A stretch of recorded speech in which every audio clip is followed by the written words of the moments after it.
A Justiça bloqueou as atividades de um programa de habitação em Orlândia.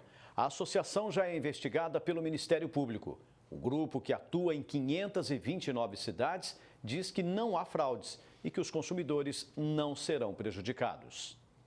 Uma liminar do Tribunal de Justiça de São Paulo bloqueou em Orlândia todas as atividades do programa Nosso Bairro Lotes Urbanizados, que pertence à Associação Nacional de Habitação e Interesse Social. A decisão é fruto de uma ação da promotoria que entendeu que consumidores poderiam ser lesados no processo de compra de terrenos. O programa funciona assim. Os interessados se reúnem para a implantação do loteamento dentro da associação. Através dela, é feita a compra coletiva de uma grande área. Durante 3 anos, que é o prazo para o pagamento, é feita parte da aprovação do loteamento junto à prefeitura. Depois que o processo for feito, é iniciada a divisão dos terrenos. A primeira denúncia contra o programa surgiu em Presidente Venceslau. A partir daí, o Ministério Público passou a investigar as atividades da associação. O grupo já conseguiu entrar em 29 cidades. Aqui em Orlândia não foi diferente.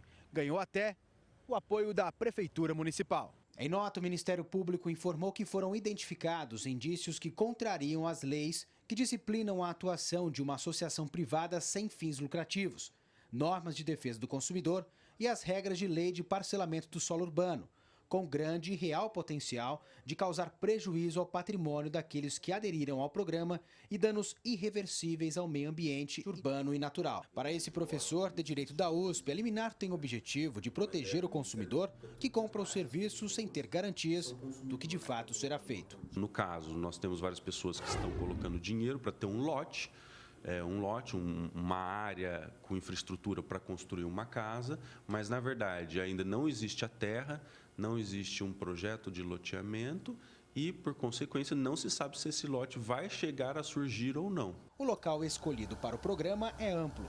Hoje, a área é usada no plantio de cana-de-açúcar. Uma liminar determinou a suspensão das vendas, promessas de vendas e reservas de lotes. Também está proibida a realização de propaganda sobre loteamentos em todos os meios de comunicação. Por sorte, ninguém pagou pelo serviço. O presidente da associação diz que há uma grande confusão do que está sendo oferecido. Ele afirma que não há venda de lotes e que o grupo apenas oferece uma compra coletiva para facilitar o sonho da casa própria. Não é comércio, não é um negócio, não é uma venda, não é uma compra e uma venda. É todo mundo junto, dentro de uma associação, criando. Eles estão participando da implantação do seu próprio loteamento e nós vamos mostrar a regularidade de tudo isso, com todo o respeito e obedecendo a todo o ordenamento jurídico e judicial que houver. Ele ainda afirma que nunca houve fraude e nem intenção de prejudicar os consumidores. Antes de nós comprarmos uma área bruta de terra, Rafael, é feita toda uma análise para ver se ali se pode implantar um loteamento, né? Mas agora, nessa caminhada, se durante esse processo todo, se alguém quiser desistir ou ficar inadimplente, essa pessoa é substituída dessa compra coletiva e ela tem esses valores restituídos integralmente. Mas sequer existe a área, a terra, sequer existe projeto de loteamento. Quer dizer, no fundo, o que eu estou fazendo é adquirir um sonho, estou comprando um sonho, colocando dinheiro em algo que não necessariamente vai dar certo. E aí é que entra o Ministério Público, né? Proteger essas pessoas, deixar claro para essas pessoas que elas não estão comprando uma área loteada regularmente, mas sim que elas estão colocando dinheiro numa possibilidade de uma terra que virá a ser comprada se transformar num local de habitação. Rafael Aguiar, de Orlândia, para o Jornal da Clube. A Prefeitura de Orlândia disse sempre que dará total apoio a qualquer programa que vise facilitar a aquisição de casas ou áreas a famílias mais necessitadas. O governo municipal acha importante a averiguação do Ministério Público para que a associação responsável pelo programa Nosso Bairro realize as adequações que se fizerem necessárias. Agora, ao vivo, Ximene Osório traz mais informações. Ximene. Bom, como o Ministério Público destacou muito bem na reportagem, a deficiência de casas, de moradias na nossa macro-região é enorme. Boa tarde, doutor Paulo. Seria pior tentar resolver esse problema criando outro? Exatamente, boa tarde. Como diz o dito popular, né, não adianta você cobrir um santo para descobrir o outro.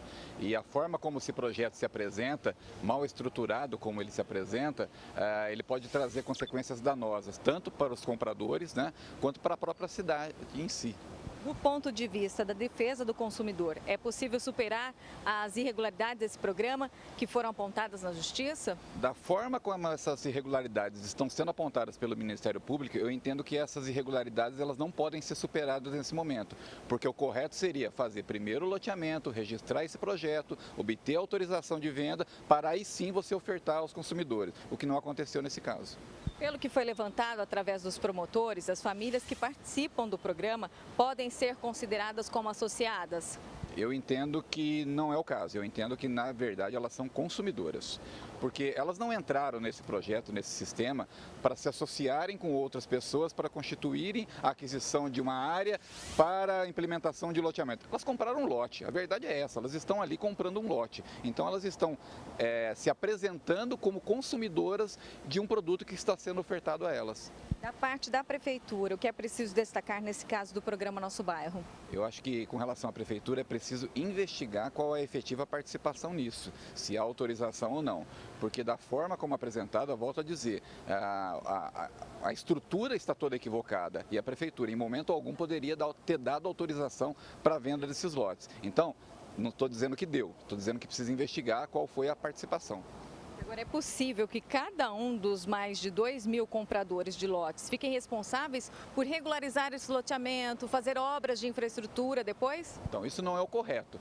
De acordo com o documento que eles assinam junto a essa associação, sim. Pela lei, não. Pela lei, o responsável pelas obras de infraestrutura é todo do loteador. Nesse caso, o que a gente está vendo é que essa associação travestida aí, tentando disfarçar uma situação de loteadora, está transferindo para o consumidor essas obrigações que, na realidade, por lei, é dela.